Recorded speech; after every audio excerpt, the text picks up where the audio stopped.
Welcome back to the Reality Guys. I'm your host Brian, and today I'm talking a sneaky new show that just popped up on Netflix. This is Love Is Blind Habibi. So this is set in United Arab Emirates. Also, a lot of people from Dubai, Syria. So it's super interesting, and I enjoyed it. I thought it was really good. Here at the Reality Guys, we're always going to watch any version of Love Is Blind that we possibly can, and this one I saw actually pop up on Tuesday when I was watching something with my wife, and I was like, "Whoa, there's another Love Is Blind!" And it keeps coming out today. So I binged all 9 episodes that came out. So they dropped pretty much the entire season. There is a reunion coming. It did not give a date on when it is actually going to drop, but looking forward to it. I thought it, but there's some pretty interesting things, and definitely the cultural difference it's a lot different than the American version with like the staying together. They can't sleep. They obviously can't stay in the same sleepover, not sleepover, but sleep in the same bed until they're married. So a lot of the when they're on the honeymoon, or like they don't even call it the honeymoon, they call it the holiday. They have to stay in separate rooms. And when they go back to real life, I think they're actually living in their apartments, and or if they're staying at home, it's staying at their parents' house. And there also is a lot of family dynamics. So in their culture, when you are going to get married, the families have to come together, have to approve of the marriage. The guy has to do a lot of things to get to that level of getting acceptance from either the man of the house, whether it be the dad. Somebody had to have their brother because their father passed away, give the blessing. So it was definitely really cool and interesting to see how the dynamics worked just in every couple, whether they made it or not. I thought it was super interesting. Really looking forward to the reunion just because there was the drama. Like I said, there was some drama, especially with some exits. So I'm really hoping to see some of those people hopefully come back and get to talk about it. But there wasn't a huge cast. We had 7 couples, so that's 14 people. I think there was 20 total, and we really kind of focused on the main people. So it was nice. They were in the pods for I think 3.5, 4 episodes, and then they were on the honeymoon for maybe like two ish, and then back in the real world where there was a lot of stuff like talking to families, things like that. So I enjoyed it. I would give it. I would get so far. I would give it 2 thumbs up. I think the international versions have been very good. The Japan Japan was kind of the most similar like this to me, where there's such a vast difference to the other main US version. Like when we watched the UK and the Love is Blind Mexico, I thought they were very similar to the US version where they're living together and there's drama, they're drinking. There's like no drinking here, obviously because of the culture. But I recommend. So if you're seeing this video right now, stop the video, watch it, come back. And if you've already seen it, I'm gonna run through the cast. I'm not gonna run this like play by play just because it's 9 episodes, it's a lot. But I'm gonna run down each couple, give a brief comments on them, and I will spoil if they said yes or not or they made it. So all right, so let's start. Amar and Karma. Now Amar is a 30-year-old dentist, and Karma is she's 29. They said her job, but really her main job is she's like an entertainer. Like she is like into art, so she's like a dancer, and not like the dancer. And this is the big problem here. Is like right off rip when they're talking in the pods, Amar was I thought was very possessive of she's mine. I want her, and I think somebody else was trying to talk to her in the pods, and he like completely shut down. It's like, hey, she's mine.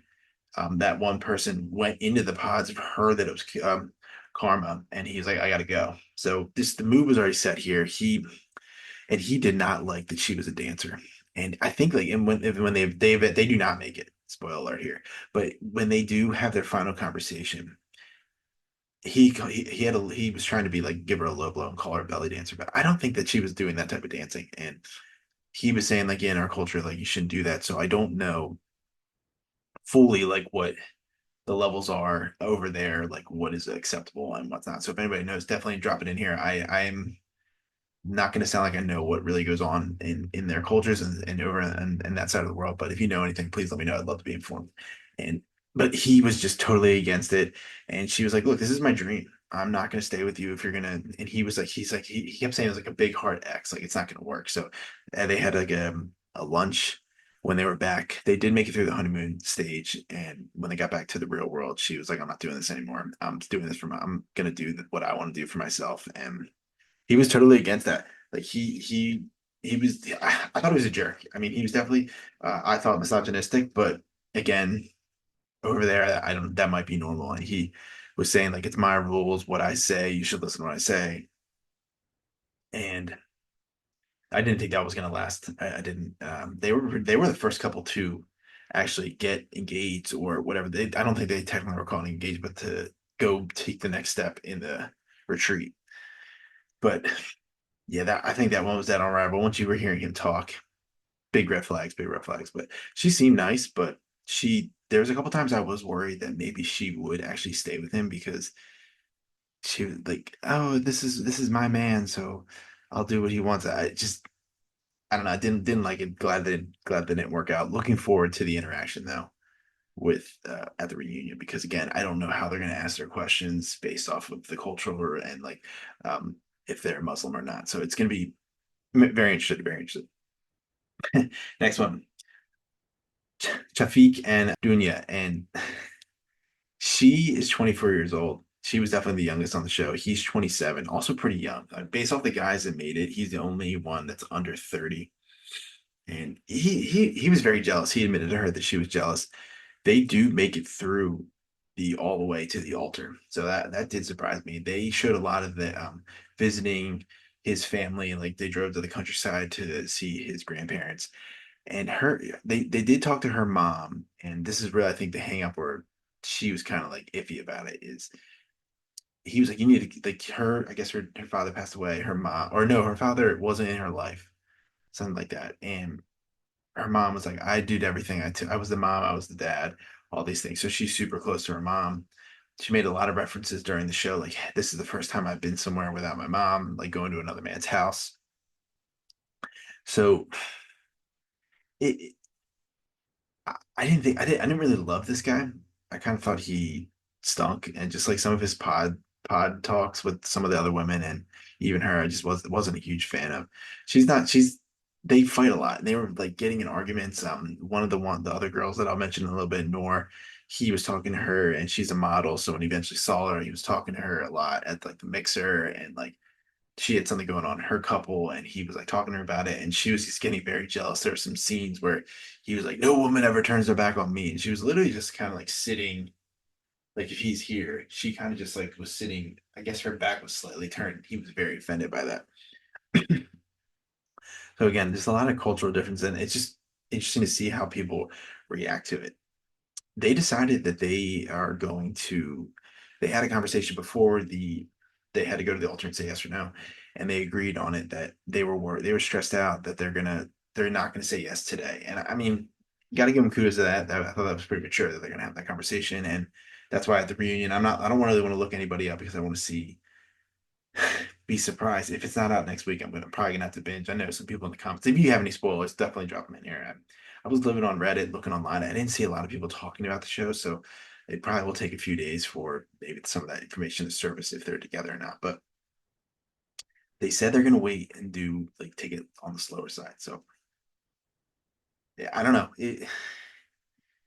Just a lot of fighting, a lot of bickering. He has a dirty apartment. She didn't like that, which I totally get. He was like, "Oh, I was just going to the gym and I didn't have time to clean up." So I don't know if that's an excuse or not. That it's totally like that all the time. But yeah, I'm shocked they made it. I'm shocked they were one of the couples that actually made it all the way. So before I move on to the next couple, there was just a transition period for a fight that happened at the first mixer that they were at, and it involved Chafik and Simo. So, but there's a conversation because Chafik apparently had messaged Noor on Instagram before the show, and he recognized her walking up to the mixer. They didn't say hello to each other because it's obviously the first time that some of these people are seeing the people of the opposite sex because they're in the pods. And he mentions Simo, hey, I think I talked to her on Instagram, and he makes a comment like to Hajar, who is his um fiance at the time, like, hey, I don't think this is very fair. They start getting an argument, they're yelling at each other. I mean, both like petty little boys. I thought it was just super lame, and it doesn't do any justice with the dub. I think like these arguments when they're fighting, but also before speaking of the dub, there was a lot of times the dub would talk over English because there's a lot of languages used here. There was like Lebanese. Somebody was speaking Spanish for a couple minutes at one time. We had English, we had Arabic, we had French. So just a lot of stuff going on. Super interesting. But let me they didn't last that long, but I want to just with that transition, I want to talk about Simo and Hajar. This guy was definitely one of the worst dudes on the show. He definitely thought he was really cool. Definitely was his way or the highway. So very similar to Amar. He told Hajar like, "Hey, if you are gonna go out, you need to come. I need to come with you. Like, you're not gonna be going out with your girlfriends. Like, there's no more of that." And she made a funny comment where it was like, "In the pods. This is in the pods," and they still actually said yes to each other. She made a comment for the bachelorette party. I want to have kind of want to have my last slice of cake, meaning that I would like to get with somebody else. And he was not into that at all. He was very offended by that. He's like, you need to, and she was like, I'm sorry. He's like, you need to say sorry to yourself. Definitely a super weird thing to say, I think, especially on TV. And I'm very surprised by the cultural that they would somebody would say that. I thought that would be like the absolute no-no. But they still pushed through and got engaged. And like even that, I just did that was not a good sign. And he was very hard stance on like it's my way, the highway. And they have this argument happen with uh, when he was arguing with Chafik, and he was mad at Hajar that she didn't back him up, and he just leaves the retreat. He just goes to her, and she just rips him a new one, like when she's waiting for him to show up to something, and it's like he's little man baby. I mean, super lame. I think it's super lame that like you're not going to show up to stuff like that. Like you're on a TV show. I thought it made him look very small, but he just a little bio on him. He's Moroccan. He actually lived in Miami for a little bit. Like I think the bio said 7 years, and she was fine, but like it really like you had a weird vibe from her once she said like, "Hey, I want to like have a hall pass on my bachelorette," but they didn't make it very long. Like they were done by at the beginning of episode 5, so halfway through the thing they're pretty much out. They didn't come back. So and she didn't come to the mixer either. So I wonder if I would love for him and her to be at the reunion, but I just don't have a good feeling about it. And it's unfortunate because I think I'd really like to just see his interaction just based off like what happened with like them saying like just his comments I thought were like it's kind of crazy. And I just want to see I want to see people talk about it and like how it's gonna go. But yeah, super brief, but they were also very interesting. And this couple replaced Simo and Hajar when they left the show, and this was Katab and Asma, and they they gave us one of those things where they got engaged, but they when they rattle off the couples, they're like, hey, they didn't want to go any further because she was a little shook up, like, hey, what I don't know how I'm feeling here. Um, she's really into fitness. She's 33. She's from Egypt. Family lives in Canada, and now she lives in Dubai. So that's also something that plays a part here when I run through of like if they made it or not. But she super into fitness. I thought she and before I go any further, I thought they all the women on the show were also all very good looking. You got to give them props for that. She kept her. She was really into fitness, kept her body in check, and she was working out. And he made a comment like, "Hey, I like have was dealing with some struggles. I've had a lot of like fluctuation with weight gain." And I don't know if like when they did eventually see each other, she was like, "I don't know about this because he's a big dude.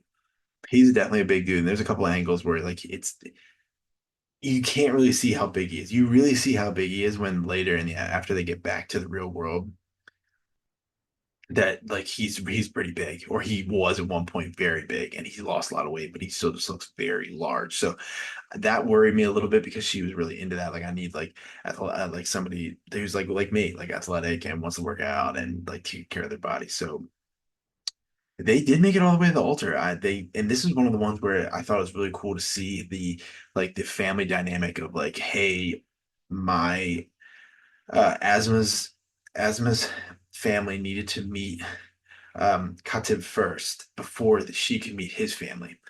And were trying to get and because it's so quick, they were trying to get her family come from Canada to make it in time for the wedding.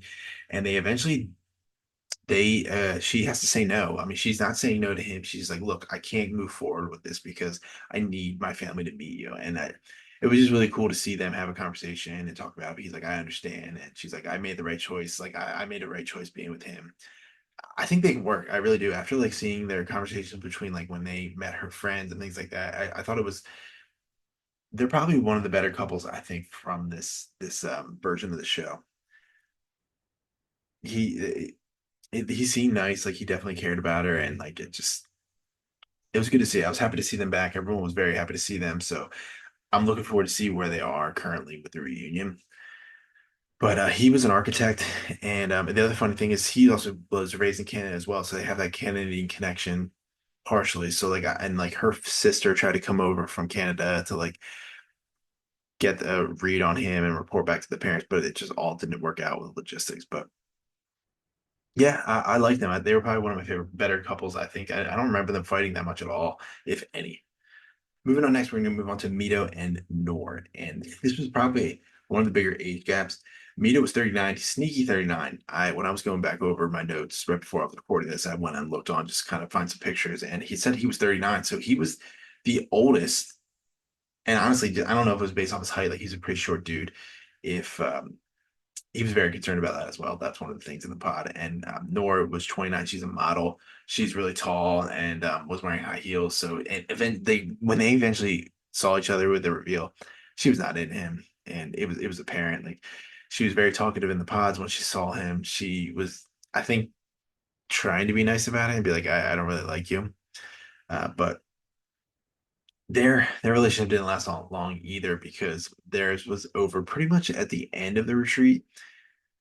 He also just left as well. They had a conversation where he's like, I don't think like things are going anywhere. You're not really talking to me. And she's like, look, she was like, she was like giving him the BS. Like it wasn't like she should have been honest with him. But all the guys were like, yeah, I don't agree with her at all. And then they finally, when like they were asking her at like right one of the mixed like meetups before the end of the retreat, the honeymoon, and they're like, where is? She's like, I don't know where he is, and she kind of gave her side like there she just walked off, didn't talk to her. He was calling her like a Barbie doll and like a brat to the guys right before that. And they eventually see them each other at a mixer, one of the mixers posts where some of the other like single people come, but there wasn't that many people, so they really only want, I think it was like Hiram came. But Mito was like, I have a new blonde girlfriend, and it's just like it was like this is a bunch of any confessionals like this is a bunch of crap, this is BS.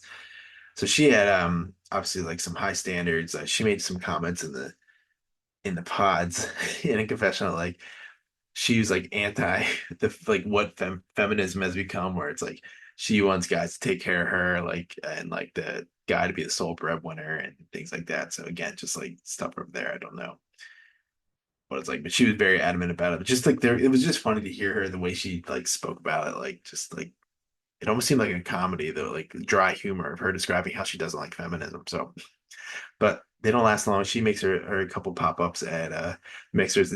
Some of the it sounded like the girls didn't really like her that much, but you didn't really see a ton of conflict between them. So I wonder if this thing's off camera or like in a confessional. They're just like, yeah, I don't really care for her, but she will probably definitely be at the reunion. I'm sure she'll want some camera time, but I didn't hate her. I didn't really have a problem with any of the girls. Like they were some of them were kind of annoying at times, but I thought the guys were more at fault most of the time. All right, Mohammed, he is 36. He was with Safa 37. So this one, I like them together. I think the big thing though is she has a pretty crazy job, it sounds like. So she works in like energy renewal or something in that field. And she says she travels like all the time. So one of the big hangups for them is like she's also on the older side. So they were talking about kids. Um, he wanted to have like a kid like immediately, and she's like, "Whoa, like I don't know, like I had to travel still with my job, so like he wants like a baby within a year." And I mean that would put her at 38. So I mean that is on the older side, maybe baby being born by 39. So yeah, I don't know, but she tries her job. So she told him like, "Hey, like we're gonna have this wedding. I gotta travel like the second day after, and I'll be back for the weekend." And we could celebrate. So he was a little shaky on that, but they are the only couple in the entire show that both said yes. Um, Very interested to see if they are together. Didn't look any of this up, but they look good together. But again, that was really the big conflict with them. Like I didn't really have any issues besides that. I just thought the travel thing could be that if they're going to deal with that, that's the only thing that I think can break them. And it's very possible it did because it's a lot. It sounds like a lot of traveling if she's I thought she even made a comment that she's traveling like Canada during these times. So that's a lot of traveling and a lot of distance. So very interested to see how they are, if they're currently still together or not. But and our I think that was the last couple. So yeah, that was it. Because I kind of went out of order for the Simo and Kafik interaction. But let me know what you think of the show. I would definitely be back for the reunion. Maybe try to get Bill on for it because I think he actually would really like it. It's just nice to see other versions of the show like I think working. I was surprised to see it over in the Middle East, like this show happening with just like, some of the things they got to change. But I thought they did a pretty good job of like them not living together. They kind of them not living together. They had to add in like the family dynamic, so it kind of just adds to like a different level of drama. But it was good. I enjoyed it. Really, really looking forward to the reunion. Let me know what your favorite couples are. If I missed something, again, I pretty much been watched 9 episodes, so my notes had tons of pages of notes with bad handwriting, so I tried to do an outline, but definitely could have missed something and major topic points. And I'm sure once I hit end this, I'm gonna be like, I can't believe I forgot something. So let me know what you think. Thank you for watching. We just released the second week of Love Is Blind USA season 7 yesterday. Um, what else we got? We're gonna have House of Villains episode 1 and 2, probably the next video after this. Make sure to check out all of our other stuff, our TikTok, our Instagram, and we have a Facebook group as well. So thank you for watching. I will see you in the next video. Have a good night. Peace.